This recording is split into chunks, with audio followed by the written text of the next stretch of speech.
Hello students, welcome back to our spoken English.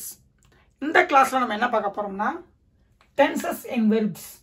அதாவது வெர்புக்குள்ள காலமும் இருக்கு அப்படிங்கறது தான் இதோட அர்த்தம்.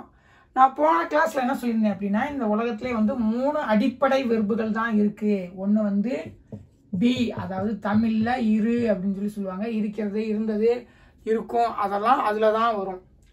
அடுத்து have, அடுத்து ஹேவ்னா வச்சிரு, வைத்திரு. அதுக்கடுத்து என்ன வெர்பு அப்படின்னா டூ. டூனா தமிழ்ல வந்து செய். நம்ம எந்த செயல் செஞ்சாலும் ஆக்சுவலா இந்த மூணுக்குள்ள கொண்டு வந்துடலாம். இப்போ நான் பாடம் நடத்திட்டு இருக்கேன் அப்படிங்கிறது பார்த்தா நான் செஞ்சுட்டு இருக்கேன். அப்ப பாடம் நடத்திட்டு இருக்கேன், டீச் அப்படிங்கிறது இதுல வந்துடும்.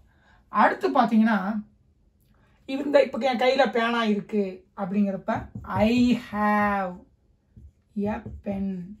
நம்ம என் கையில பேனா இருக்குன்னு தமிழ்ல தான் அது இருக்கு. ஆனா இதை தமிழ்ல கரெக்டா சொல்லி பார்த்தீங்கன்னா நான் பேனாவை கையில் வைத்திருக்கிறேன். வைத்திருக்கிறேன்ங்கிறது வந்து என்னது ஹேவ். ஆனா நம்ம பேச்சு தமிழ்ல என்ன சொல்றோம் அப்படின்னா என் கையில பேனா இருக்குன்னு சொல்லிட்டு இந்த மாதிரி நம்ம பேசுறோம். ஆனா இதை கரெக்டா எக்ஸாக்டா பேசணும்னா தமிழ்லயே எக்ஸாக்டா பேசணும்னா அது இங்க வந்துடும். I have a pen in my hand. Okay, so இந்த தெளிவு உங்களுக்கு இருந்தாதான் இது எல்லாமே இதுக்குள்ளே இருக்குங்கிறது தெரியும். ஓகே, இப்போ வந்து பேனா இங்க இருக்கு அப்படின்னா the pen is on the table. The pen is on the table. Okay, இப்போ இது இருக்கிறத சொல்றேன். இங்க கையில இருக்கிறத சொல்லும்போது என்னது நான் என்னைய வச்சு நான் தான் வச்சிருக்கேன்னு சொல்றேன். ஆனா நம்ம வந்து அது இருக்குன்னு சொல்லி நம்ம எடுத்துக்கிட்டு இங்க பேசிடக்கூடாது. I have a pen in my hand. Okay, அடுத்து ஒரு நான் உங்களுக்கு சொல்லி கொடுக்குறேன் டீச். இதில் வந்துடும். இது வந்து போன கிளாஸ்ல பார்த்தோம். இப்போ இந்த வெர்ப்ஸுக்கெல்லாம் டென்சஸ் இருக்குது. டென்சஸ் அதாவது இப்போ கையில் நான் பேனா வச்சிருக்கேன், இப்போ இல்லை. அப்போ செயல் வந்து நடந்துச்சு. ஆனால் அந்த செயல் வந்து பார்த்தீங்கன்னா நடந்து முடிஞ்சிருச்சு. இப்போ என்கிட்ட பேனா இல்லை. அப்போ செயலை சொல்லும்போது பேனா வச்சிருந்தேன் அப்படின்னு சொல்லி நம்ம ஒரு காலத்தையும் சேர்த்து சொல்ல வேண்டியது இருக்கு, ஒரு நேரத்தையும் சொல்ல வேண்டியது இருக்கா. அப்ப நம்ம வெர்ப்ஸு கூட டென்ஸும் இருக்கு. ஏன்னா எந்த ஒரு செயலும் ஒரு காலத்துல தான் நடக்குது. அப்படிங்கிறப்ப அந்த வெர்பு கூட காலமும் சேர்ந்து வர வேண்டிய சூழ்நிலை இருக்குது. ஏன்னா அந்த வெர்பு வந்து எப்போ நடந்துச்சு, வெர்புனா அந்த செயல் எப்போ நடந்துச்சு அப்படின்னு நம்ம எப்பவும் சொல்றோம். நான் உங்ககிட்ட பேசிட்டு இருக்கேன் அப்படிங்கிறது நடந்துகிட்டு இருக்கு. இப்போ நான் பேசல, அப்போ நான் உங்ககிட்ட பேசிட்டு இருந்தேன்னு தான் அர்த்தம் ஆயிடும். அப்போ ஒரு செயல் நடக்கும்போது அது கூடயே பின்னாடி அது எந்த டைம்ல நடக்குது அப்படிங்கிறதும் அந்த வெர்பு கூடயே இருக்குது.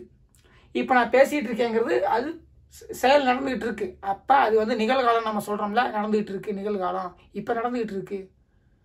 ஓகே, இப்போ வந்து பேனா நான் கீழே வச்சிட்டேன், இப்போ இதில் அது முடிஞ்சு போச்சு. அப்போ பேனாவை கீழே வச்சிட்டேன், அந்த செயல் முடிஞ்சு போச்சு. அப்போ அந்த செயல் கூட காலமும் முடிஞ்சு போச்சு. அப்போ அது பாஸ்ட் டென்ஸ்னு சொல்கிறோம்ல.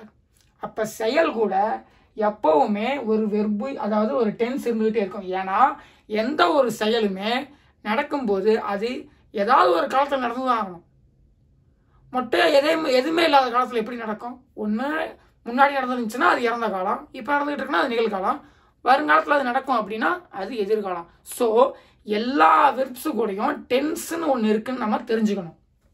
ஸோ எல்லா வெர்ப்ஸு கூடயும் டென்ஸ்னா காலம், காலம்னு ஒன்று அந்த வெர்பு கூட மறைஞ்சிருக்கு. ஆனால் நம்ம என்ன நினைப்போம்னா இப்போ வந்து பேசுகிறேன், ஸ்பீக்னா நம்ம என்ன நினச்சிப்போம்னா இது பேசு அப்படிங்கிற அந்த செயல் மட்டும் தானே நினைக்கிறோம். ஆனால் இந்த செயலுக்குள்ளேயே அது எந்த காலத்தில் நடக்குது அப்படிங்கிற ஒரு இன்ஃபர்மேஷனும் இந்த செயலுக்குள்ளேயே, அதாவது நம்ம சொல்கிறோம்ல பேசுகிறேன் அப்படிங்கிறது செயல் மட்டும் கிடையாது.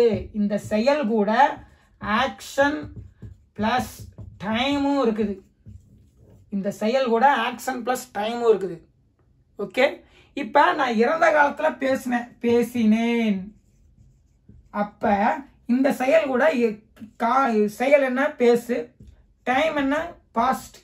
அப்ப செயல் கூட டைம் வந்து பாஸ்ட். அதே வந்து நம்ம பேசிட்டு இருக்கேன் அப்படிங்கிறப்ப பேசுகிறேன் அப்படிங்கிறப்ப செயல் என்ன பேசுறேன், டைம் என்ன பிரசன்ட்.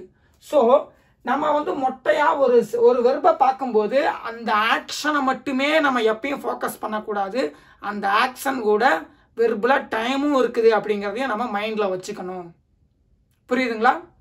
அதுதான் இந்த கிளாஸோட ரொம்ப ரொம்ப இம்பார்ட்டன்ட். ஸோ வெர்ப்ஸ் கூட அது கூட வெறும் ஆக்ஷன் மட்டும் கிடையாது, வெறும் செயல் மட்டும் இல்லை, அது அந்த வெர்ப்ஸ் கூடயே உள்ளேயே காலமும் இருக்குது அப்படிங்கிறது உங்களுக்கு தெளிவாக தெரியணும். ஏன்னா எந்த ஒரு செயலுமே ஏதாவது ஒரு காலகட்டத்தில் நடந்தாகணும். காலையிலேருந்து இப்போ வரைக்கும் நீங்கள் படிச்சுக்கிட்டு இருக்கலாம், அதையும் நம்ம என்ன சொல்லணும், படிச்சுக்கிட்டு இருக்கேன். நீங்கள் வந்து சின்ன வயசுலேருந்து இப்போ வரைக்கும் கிரிக்கெட் விளாண்டுக்கிட்டு இருக்கலாம், அப்போ அதுக்கு தகுந்த மாதிரி டென்ஸ் போடணும். சின்ன வயசுலேருந்து இப்போ வரைக்கும் செஞ்சுக்கிட்டு இருக்கேன்னா அப்போ அந்த காலத்துலேருந்து இந்த காலத்து வரைக்கும் செஞ்சுட்டு இருக்கேன்னா அதுக்கும் நம்மளால டென்ஸ் கொண்டு வர முடியும். அந்த காலத்துலேருந்து இந்த காலத்தில் வரைக்கும் செஞ்சுக்கிட்டு இருக்கேன் அப்படிங்கிறதையும் நம்ம வந்து அந்த காலத்தையும் குறித்து இந்த காலத்தையும் நம்ம குறிக்க முடியும். ஸோ எப்பயுமே ஒரு வெர்ப்ஸ் கூட டென்ஸ் இருக்குது அப்படிங்கிறத மறந்துடாதீங்க. நான் உங்களுக்கு நேற்று பாடம் சொல்லி கொடுத்தேன், செயல் ஒன்று தான். டீச், டாட், தாட் அப்படின்னு சொல்லி நீங்கள் படிச்சிருப்பீங்க, பாஸ்ட் பார்ட்டிசிபிள் அப்படின்னு சொல்லி. ஆனால் இந்த மூணுலேயுமே இருக்கிற ஆக்ஷன் ஒன்று தான். இந்த மூணு teach, dot, dot, come, game, come, இந்த கம், கேம், கம்ல மூணுலையும் இருக்கிற செயல் ஒன்று தான். ஆனால் கம்முனா இப்போ நடந்துகிட்டு இருக்குன்னு அர்த்தம், வான்னு அர்த்தம். கேம்னா வந்தார்னு அர்த்தம்.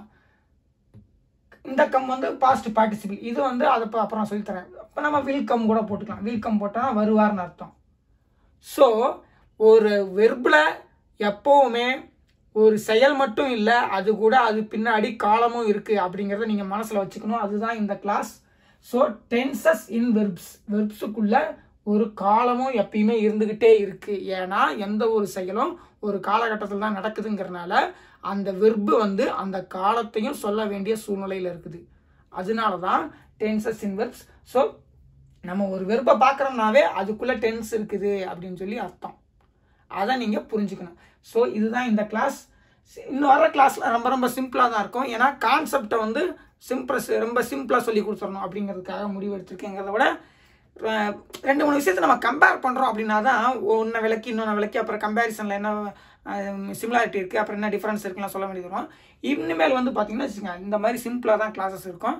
ஆனால் நிறையா கிளாஸஸ் கண்டினியூஸாக வரும். ஸோ சேனலை சப்ஸ்கிரைப் பண்ணிக்கிங்க, உங்கள் ஃப்ரெண்ட்ஸ் அண்ட் ரிலேட்டிவ்ஸ்க்கு ஷேர் பண்ணுங்கள், அவங்களும் நம்மளை மாதிரி இங்கிலீஷை நல்ல டீப்பாக தெரிஞ்சுக்கிட்டோம். Okay, thank you.